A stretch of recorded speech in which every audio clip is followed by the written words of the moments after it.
네, 반갑습니다. 네, 산예마을교회 유튜브 채널을 사랑해주시는 청취자 여러분, 드디어 세상의 모든 아름다움이 여러분의 성원에 힘입어서 단독 편성을 받게 되었습니다. 박수!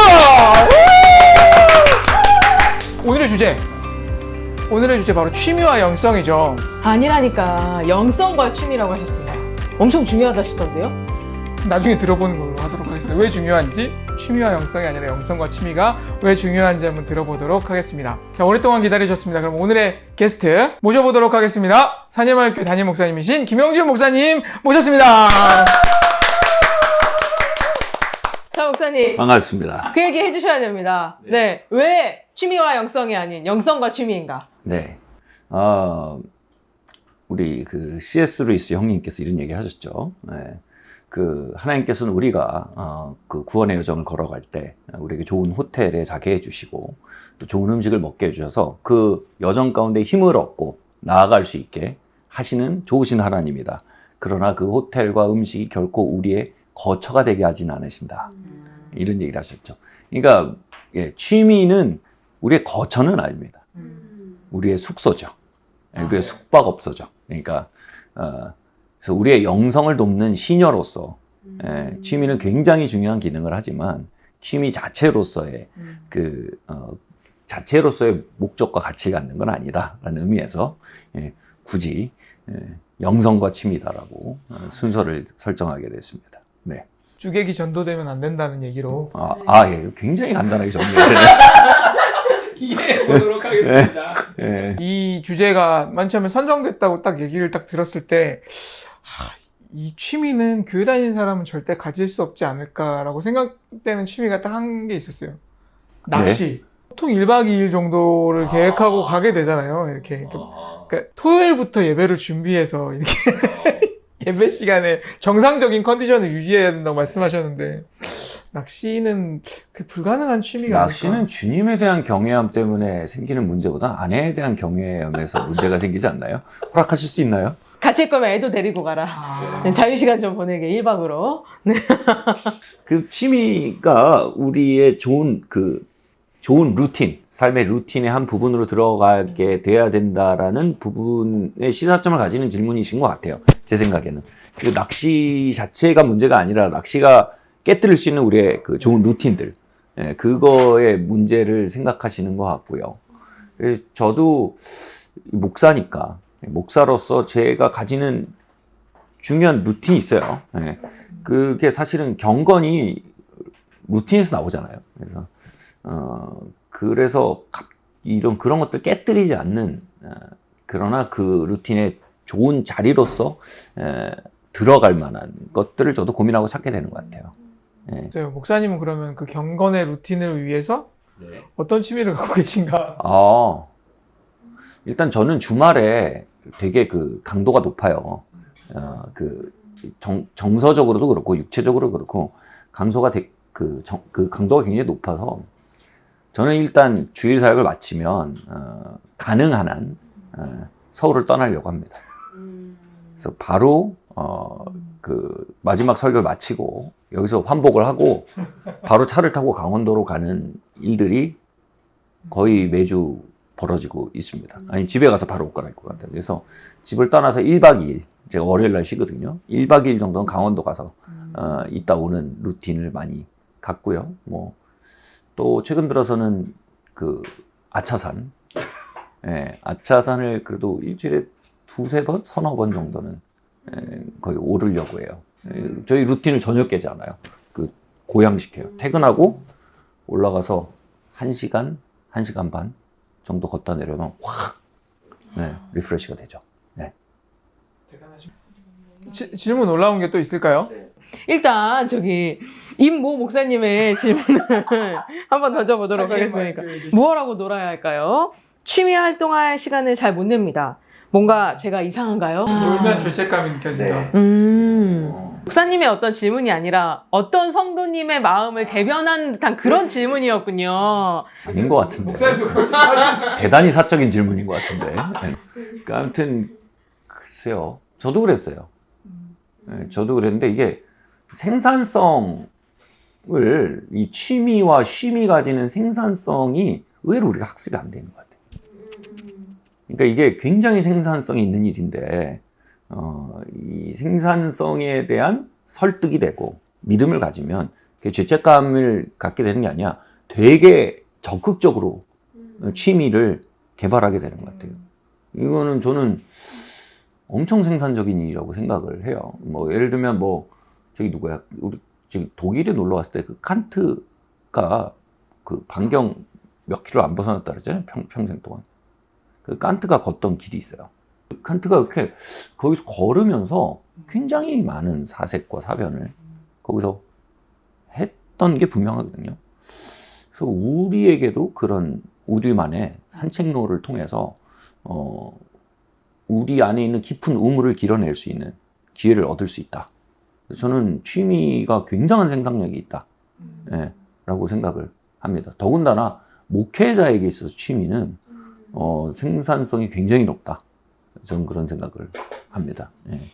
저희 어렸을 때 부모님이 공부하라는 얘기는 하시지만 좀 놀아라. 좋은 취미를 가져라. 많이 타협을 한다고 하면 너의 취미는 독서가 되어야 하지 않겠니? 정도의 네. 그런 정도의 교육을 저희가 받고 자랐기 때문에 알지만 되게 믿어지지 않는 영역 안 같기도 믿어져요. 해요. 네. 그러니까 머리에서 가슴으로 내놓는 게 어렵다고 그렇게 하고 또 사실 그게 우리가 받아들이기 어려운 패러다임이기도 한 것 같아요.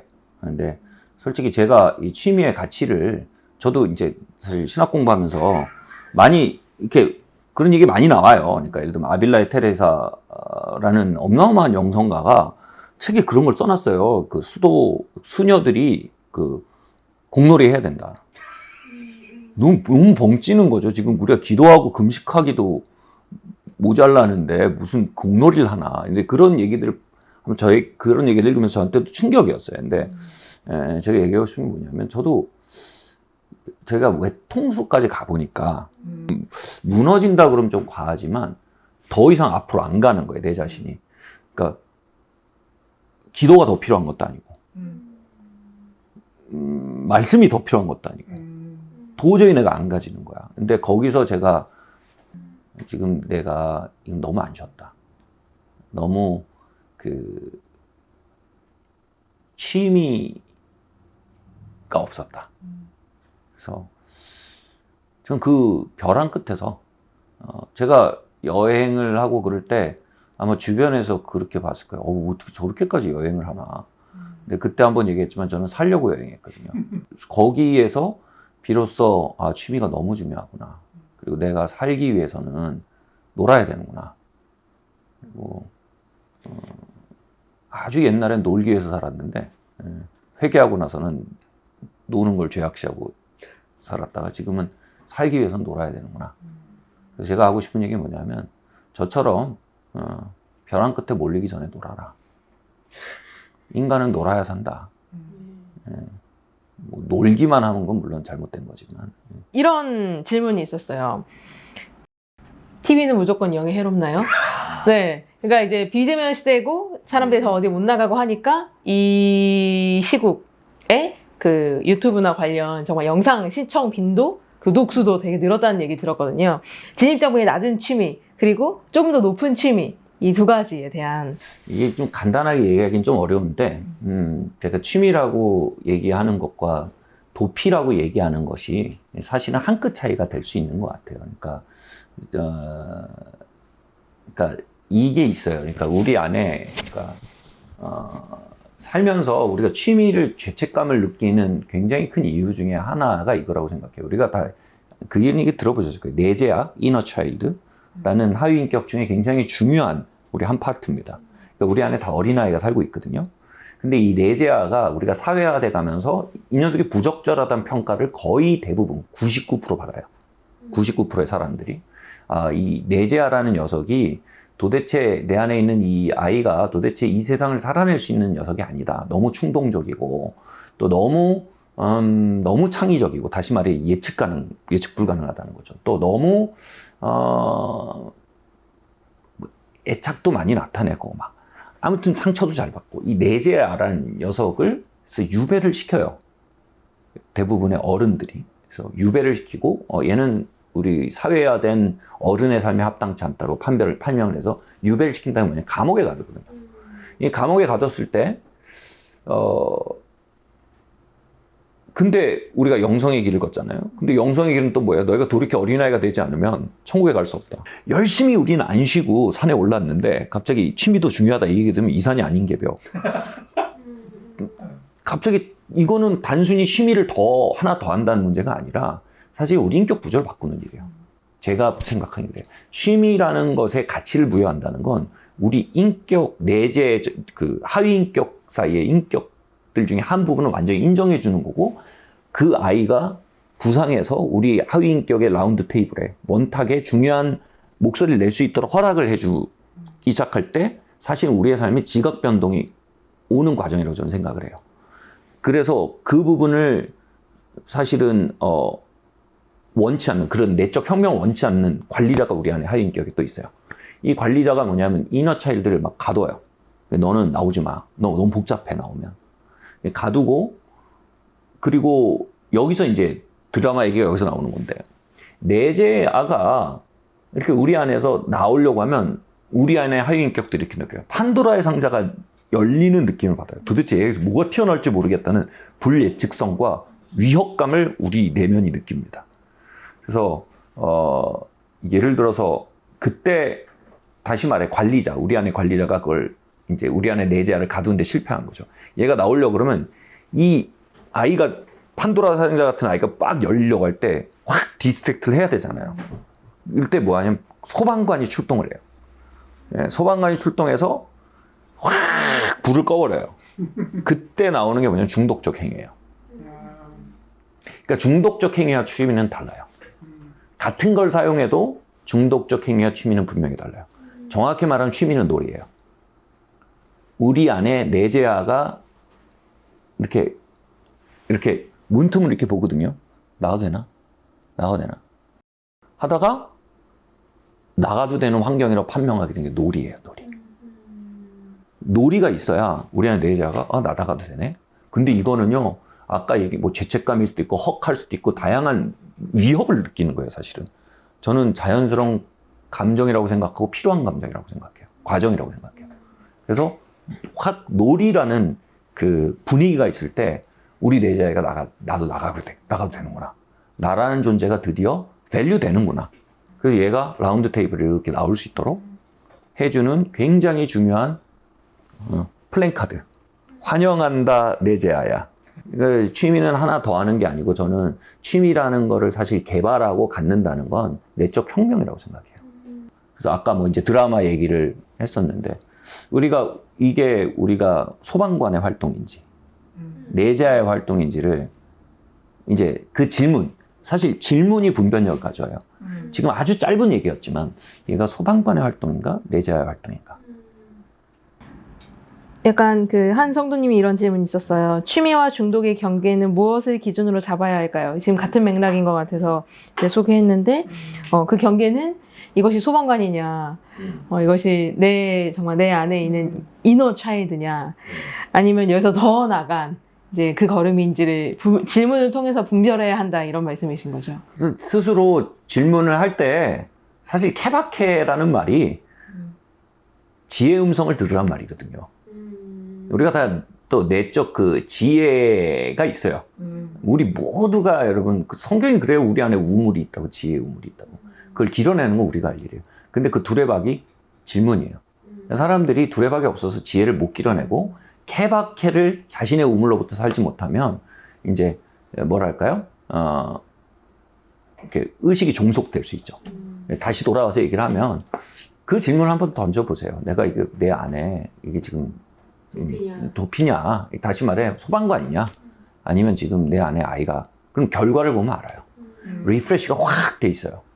내재아가 나와 있으면 걔가 한판 뛰놀고 딱 하면 영감을 접속할 수 있는 수위가 되게 올라가 있어요. 네.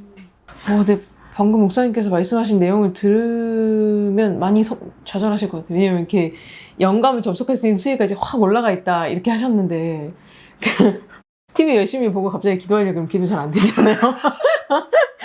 뭐 TV나 영화가 뭐 나쁘다 좋다를 얘기하는 것보다 확실히 고급 취미는 있는 것 같아요. 고급이란 게 고상해 보인다는 게 아니라 진입장벽은 있지만 그 이후의 생활에 인파워링을 막 주는 주유소냐 아니면 쉽게 진입하지만 이후의 삶으로 딱 진입할 수 있는 힘을 사실상 덜 주거나 오히려 뺏어놓은 경우들도 있어요. 저도 TV와 드라마에 있어서 그 죄 없는 자가 돌로 치라. 여기서 좋아해요. 근데 항상 이제 끝날 때 되묻게 되죠. 이게 지금 내가 다시 딱 스타트를 할 수 있는 힘을 얼마나 줬는가라는 거를 쑥 아까 말씀드린 두려봐. 그 질문만 던져보면 길어내져요. 아, 이 투자 대비 5시간을 투자하든 3시간을 투자하든 2시간을 투자는 물이 너무 없어. 아무튼 그 투자 효과가 너무 없어. 그건 질문해보면 우리가 알 수 있다고 생각해요. 그래서 저는 누구의 취미도 정죄할 필요는 없다. 지금 질문 올라온 게 영성에 도움이 되는 건전한 취미를 형성할 수 있는 방법이 있을까요? 어떤 종류의 취미들이 좀 더 이제 유익한 건가를. 저는 2가지 포인트가 좀 들으면서 느껴져요. 첫 번째로는 이거를 목사한테 듣고 싶을 거예요, 사람. 네, 맞습니다. 그게 네, 왜 그러냐? 막연한 죄책감이 있는 거예요. 그러니까 즐긴다는 것 자체가 엔터테이닝 자체가 막연한 죄책감이 있기 때문에 목사가 다시 말해 뭔가 그 성역화된 인물이 그분에 대해서 이야기를 해서 승인해 주길 바라는 마음이 사실 우리에게는 있어요. 그만큼 취미는 사회적으로 집단 무의식 안에서 사실은 시간 남아 도는구나. 살만하구나. 그러니까 그 럭셔리로 분류되든지 아무튼 게을름으로 분류되든지 이런 아주 마일드한 터부. 특별히 교회 안에서는 더 그런 무의식적인, 의식적으로는 아니죠. 무의식적인 그런 저는 에너지가 느껴져요. 그래서 첫 번째로는 저는 그래서 특별히 어느 취미가 좋다, 어느 취미가 나쁘다를 제가 말하기 시작한다면 이미 다시 그 터부라는 장치를 또다시 이용하는 일이 될 것 같아요. 그래서 저는 그거는 좋은 접근이 안 될 것 같아요. 질문 자체가 너무 고맙고 저도 똑같은 마음이에요. 그래서 그런데 어떤 제가 아까 영화 보는 거, 드라마도 케바케다 라고 얘기하는 게 맞다고 생각하고, 그러니까 그거는 우리의 경영의 문제지 옳고 그름의 문제는 아니다 라고 얘기를 하고, 물론 도덕, 비도덕, 명백한 비도덕들이 있죠. 그건 당연히 그건 아니죠. 예를 들면 알코올 중독이라든지 뭐 포르노라든지, 사실 그것도 다 취미의 문제거든요. 어떻게 보면 취미 자체는 하나님이 주신 일반 은총의 굉장히 중요한 영역이다. 그리고 이거 없으면 우리 절름발이 된다. 그리고 취미는 영성과 가장 먼 듯한 단어이지만 생각보다 굉장히 가까운 단어이다. 이 정도 꼭 얘기하고 싶은 게 있고, 내가 그 취미가 끝나고 나서 내 삶을, 내 일상을 살아내는데 내가 충전이 돼 있냐? 방전이 돼 있냐? 방전이 돼 있으면 그 취미 버리세요. 줄이세요. 간단해요. 아무리 좋아도 버리거나 줄이세요. 취미는 우리의 목적은 아니에요. 우리의 삶을 건강하게 만드는 거예요. 그래서 그거는 아까 말씀드린 거. 두 번째는 아까 놀이에 대해서 말씀드렸는데, 우리 안에 있는 이너 차일드를 개방시키는 기능을 해요. 그래서 뭐가 당신을 살아있게 만듭니까? 이 질문 한번 해보세요. 뭐가 여러분을 생동감 있게 만듭니까? 뭐 있으세요? 요리 진짜 좋아하는 것 같아요. 저는 좀 깜짝 놀랐었어요. 제가 별로 그렇게 그러니까 이제 그냥 살기 위해 먹는 스타일이지 맛있는 걸 먹지 나는 않는 먹는 거에 생동감을 보거든요. 근데 이제 본인이 먹는 걸 좋아하니까 굉장히 흡족해 하더라고요. 네. 여러 가지 것들을 시도해 보면서. 여러 사람을 유익해하는. 저는 뭐 모든 분들이 알지만 여행. 그리고 우리 잘 보신 제임스 조던 목사님도 모험. 저희가 좀 가까워진 계기 중에 중요한 것 중에 하나도 무슨 모험을 했냐. 어느 산 올라, 나 어느 산 가봤다고. 이거 어디가, 나 어느 바다 가봤다고. 이분이 갑자기 확 바뀌어요. 프런트 퍼슨이라 하잖아요. 우리가 사회생활용 퍼슨이 있는데 이게 확 내려가고 속에 있는 아이가 탁 나와요. 나이가 그때가 60대 중반이었더니 제가 제임스 목사님 처음 만났을 때 초반? 근데 애예요.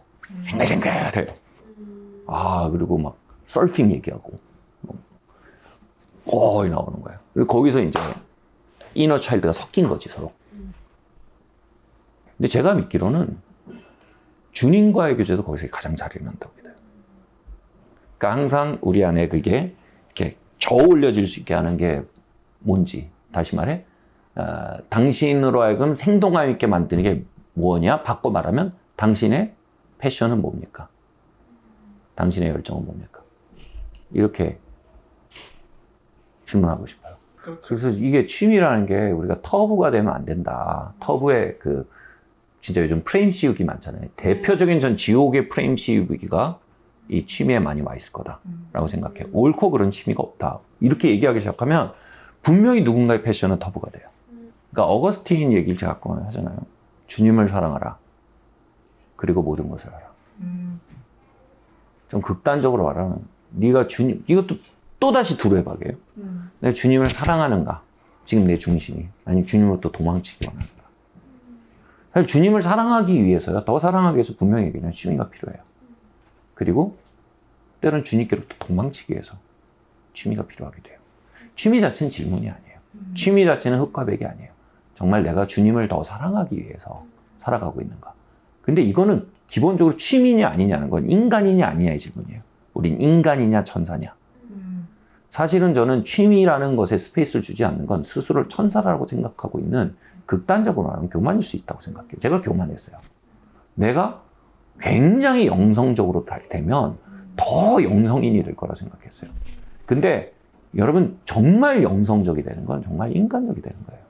주님을 사랑하고 있는 동선 안에서 그분들에게 말하고 싶어요. 방점 여기 찍고 싶어요. 모든 것을 알아. 그러니까 취미 자체에 프레임 씌우지 말고. 네. 이번 주 설교 Be yourself. 우리가 그거 너무 어렵게 생각해요. 사실 be yourself 하면 막 철학적인 질문을 생각하잖아요.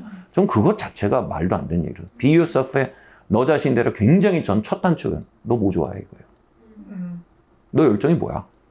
뭐 열정하면 막 내 열정은 막 주님의 부흥이 이 땅을 거기서 그런 얘기하면 반칙이지. 그러니까 나도 그래요 그거는. 근데 제가 얘기하는 당신 열정이 뭐야? 나는 커피 혼자 마시는 거 좋아요. 그건 뭐냐면 그걸 받아들이는 게 뭔지 알아요? 자신을 받아들이는 거예요. 그거를 터부시하는 건 뭔지 알아요? 스스로를 증오하는 거예요. 혐오하는 거예요. 그래서 우리가 우리의 취미를 사실은 저는 그렇게 생각해요. 좀 극단적으로 자신의 취미를 안정적으로 갖지 않은 사람은 안전한 사람이 아니다. 제가 만약 후임 목사를 산위의 마을을 맡길 후임 담임을 한다면 저는 이거 꼭 물어볼 거예요. 너 취미 뭐야? 너 그걸 위해서 뭘 하고 있어? 인간이 기본적으로 놀게 지어졌는데 안 놀면 굶은 거잖아. 굶은 인간은 뭔 짓이든 해요.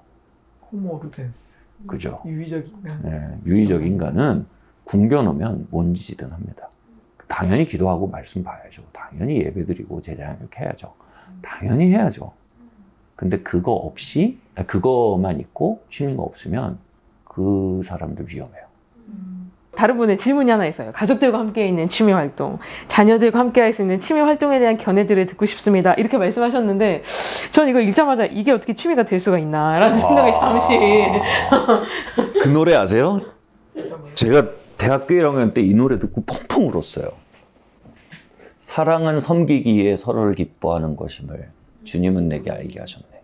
제가 사랑에 대해서 되게 회개할 때였어요. 근데 사랑은 상대방을 즐거워하는 것에서 시작하는 거예요. 같이 좋아하는 거. 그러니까 가족을 사랑하잖아요, 우리가. 저는 가족에 대한 의무 되게 중요하다고 생각해요. 근데 그 의무를 행할 수 있는 힘은 서로를 즐거워하는 거에서 그 연료 없이 되어지는 의무는 결국은 증오의 폭탄을 쌓아놓는 무기고다. 아이를 즐기지 못한 상태로 아이가 던져주는 과업만 계속 이행할 때는 어마어마한 학대가 터져나올 수 있는 무기고가 되고 있는 상태 아닐까요? 너무 이상적인 얘기인 거 사실이에요. 분명히 사실이에요. 그럴 수 없을 때가 많은 것도 사실이에요. 저도 그래요. 근데 적어도 이상적이라는 거는 지도는 그릴 수 있는, 방향성은 볼 수 있는 나침판은 내주잖아요. 지금 우리가 취미하면 자꾸 이렇게 생각해요. 코너에 몰려서 옆에 딱 잡아서 아무거나 마시는 거. 그때는 굉장히 질 낮은 취미에 덫에 걸려요. 취미는 생필품이라고 말씀을 드리는 건 뭐냐면 굉장히 연구 대상이라는 거죠. 시간을 떼놓고, 심지어는 재정을 떼놓고, 에너지를 떼놓고, 지성을 떼놓고 연구를 해야 되는, 아이들과 분명히 접점이 있어요. 전 믿어요. 우리 애들이 나 닮았다고. 너무 강요하면 안 되지만, 그러니까 나 좋아하는 거 너도 좋아하게 돼 있어. 저도 조금 강요는 아니어도 굉장히 끈질기게 강요하죠. 그러니까 처음에 아이들이 여행을 좀 귀찮아했어요. 여행을 제가 몇 번 데려갔는데 방순이들이에요. 안 가겠대. 누구 방콕러가 있었는데 여기 누구. 아무튼 방콕러예요. 그래서 근데 제가 걔네들이 나 좋아하는 걸 좋아하게 만드는 게 얼마나 중요한 러브랭귀지예요. 일방적으로 그거 한다는 게 아니고 설득해야 되는 거지. 그래서 보니까 애들은, 저는 개인적으로 애들을 유럽을 되게 데려가고 싶었어요. 근데 상상이 되세요? 제가 애들을 어느 여행지를 데려갈까를 놓고 하나님과 기도하고 씨름한다는 거. 그 주님의 인도를 받았어요. 몇 개월 만에. 애들은 유럽 같은 데 안 좋아해. 그 겁나 걸어야 되고, 맨날 문화재 보고, 맨날 뭐 돌덩이 보고, 너한테나 그게 좋지, 애들한테 좋지. 애들은 무리야. 저는 애들을 그래서 그때 동남아로 데려갔어요. 그게 너무 큰 돌파였거든요. 아이들이랑 같이 즐기기 시작한 거예요. 그리고 아이들 눈높이로 내가 좋아하는 거와 아이들이 좋아하는 거 교집합 어떻게 찾아서 보냈던, 그때 아직 안식년 중이었는데, 그때 그 한 달이 없이는 지금이 없었다. 단적으로 말할 수 있어요. 우리 지금의 가정은 없었다. 그래서 저는 그거 찾을 만한 일이라고 생각하고, 모든 시행착오가 같이 있다고 생각해요. 그 예수님 말에 진짜 이해 안 되는 말이 있어요. 뭐냐면, 바리새인들이 막 예수님한테 그러죠. 너네는 왜, 세례요한 제자들은 왜 금식했는데 너네 왜 자꾸 먹고 놀아? 그러니까 신랑이 옆에 있을 때는 잔치하는 거야. 신랑이 없을 때나 금식하는 거지. 그러니까 신랑이 옆에 있으면 즐겨야 돼. 그러면서 거기서 옛부대, 새부대 얘기하시거든요. 구약, 신약 얘기거든요. 그러니까 신약의 중추가 기쁨이라는 거예요. 구약의 중추는 애통함이에요. 이거 지금 다 얘기하면 너무 길어지는데, 신약의 엔진은 기쁨이에요. 구약의 엔진은 의무예요. 그래서 신약 시대를 구약적 마인드를 하면 부대도 터지고 술도 버린다. 여기서 술이 뭐예요? 영성이에요. 부대가 뭐예요? 부대가 마인드셋이에요. 그러니까 우리가 구약적 마인드셋을 가지고 신약 시대를 살면 좋게 끝내지 못하고 중간에 터져서 다 버리게 된다는 거예요. 거기서 말하는 신약적 마인드가 뭐냐면 기쁨 오리엔테이션이에요. 기쁨이 엔진이 돼야 된다는 거죠. 아까 얘기한 가족관계 본드가 의무라면 그건 구약적 마인드세요. 잘못 경영하는 거죠. 가족 경영의 핵심은 기쁨이어야 돼요. 당연히 의무가 있죠. 당연히 부모로서의 의무, 부부로서의 의무, 이거 있죠. 그건 안전장치지, 브레이크지, 그게 엔진일 수는 없어요. 그래서 그렇게 가면 차를 밀고 이고 가야 돼요. 그래서 삶을 기쁨으로 가게 만드는 경영을 한다는 거는 아까 말씀드렸지만 내적으로는 굉장히 큰 그 내면적인 혁명이고 신학적 혁명이에요. 또 신앙 시스템의 혁명이에요. 그래서 우리가 이거 기쁨으로 우리의 삶을 가도록 바꾸는 과정은 요즘 엄청나죠. 엔진이 그 화석 연료에서 전기 그걸로 바뀌었잖아요. 전기차로. 새 시대가 오는 거죠. 그러니까 테슬라는 신성이 올라온 거죠. 근데 그런 것처럼 우리의 엔진이 바뀌는 거는 시대가 바뀌는 거예요.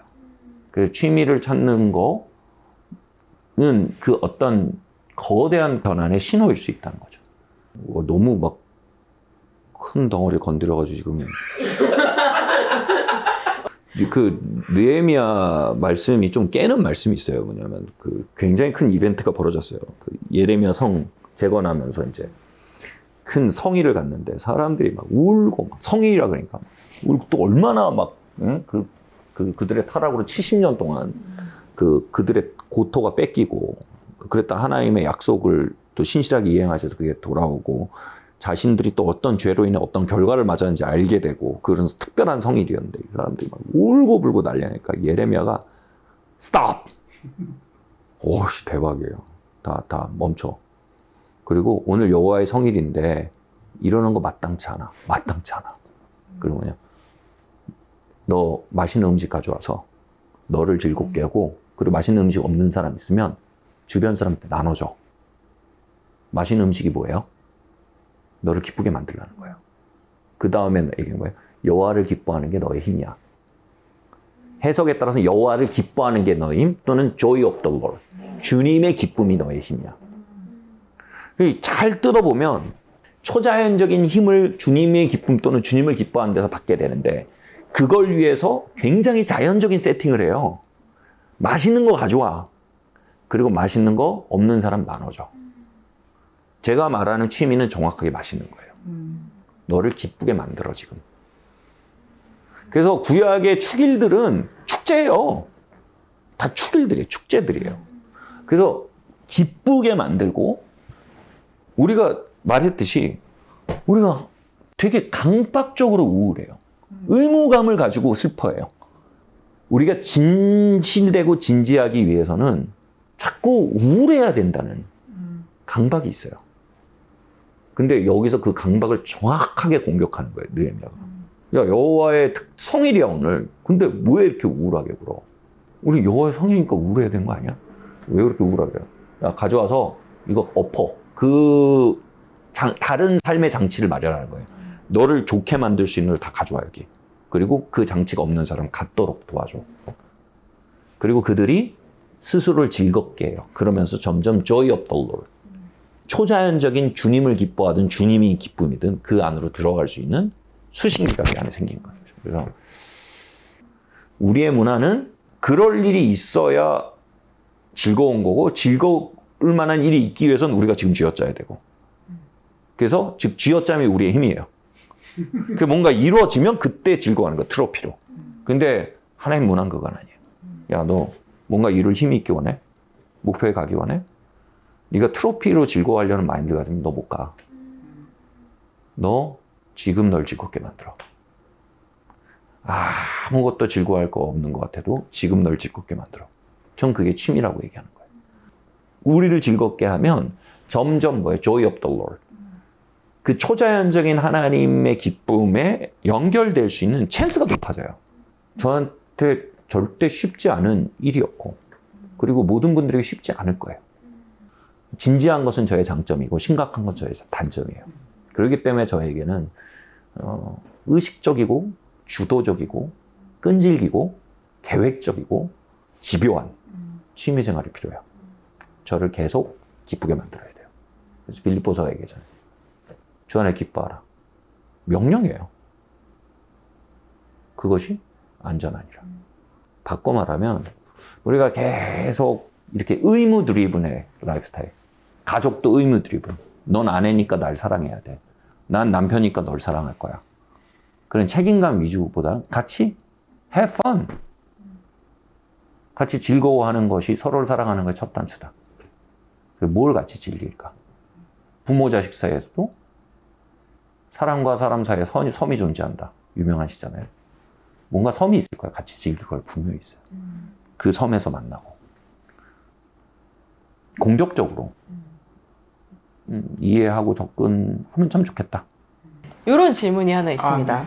처음 취미 활동을 하셨을 때 겪으셨던 실수담. 네. 예, 후모 루덴스가 뛰어나올 때 중요한 게 바운더리인 것 같아요. 무슨 바운더리냐면 제가 여기서 말한 바운더리. 요건 되고 요건 안 된다. 그게 그 네고시에이션이 되게 중요하다. 우리 안에 있는 그 루덴스와 네고를 쳐야 된다. 그럼 걔가 내 인생 책임져 줄 거 아니거든. 한 번의 취미로 인생을 망가뜨릴 순 없잖아요.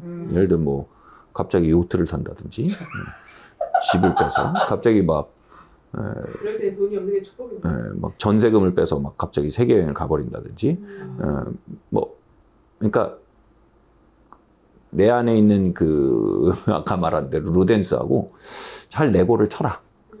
재정적으로 내고를 치고 내가 네가 중요하다는 거 인정한다. 그리고 근데 우리가 재정이 이렇고 그러니까 그럼 루덴스가 또 항변하겠죠. 야, 그럼 맨날 돈 얘기하면 그럼 나 언제 사냐? 그럼 그래. 너도 중요하니까 내가 그럼 요 정도 선행 감수하겠다. 그러면 루덴스가 그래 그 정도면 나도 한번 해보겠다. 그 희한하게 내고를 쳐요 또 우리 안에서. 그래서 제가 내고를 안 치고 풀악셀을 밟았던 적이 몇 번 있다. 그래서 그거는 후회로 남았으나 후회라기보다는 고통으로 남았으나 시행착오의 또 대가였다. 그 취미가 중요하고 필요하다라는 생각을 너무 막연하게 사실 한 것 같기는 해요. 그러다 보니까 자꾸 취미가 이기적으로 변하는 게 아닌가. 사실은 이제 함께 할 수 있는 굉장히 이제 정말 동력으로서가 아니라 왠지 나만을 위한, 나만을 생각하는 어떤 걸로 이렇게 이제 좀 더 왜곡이 되는 것 같다라는 생각을 하면서 진지하게 취미에 대해서 생각하게 된 또 시간이 된 게 아닌가. 네, 오늘은 여기까지고요. 여러분의 구독과 좋아요. 알람 설정은 복음 전파에 큰 힘이 됩니다.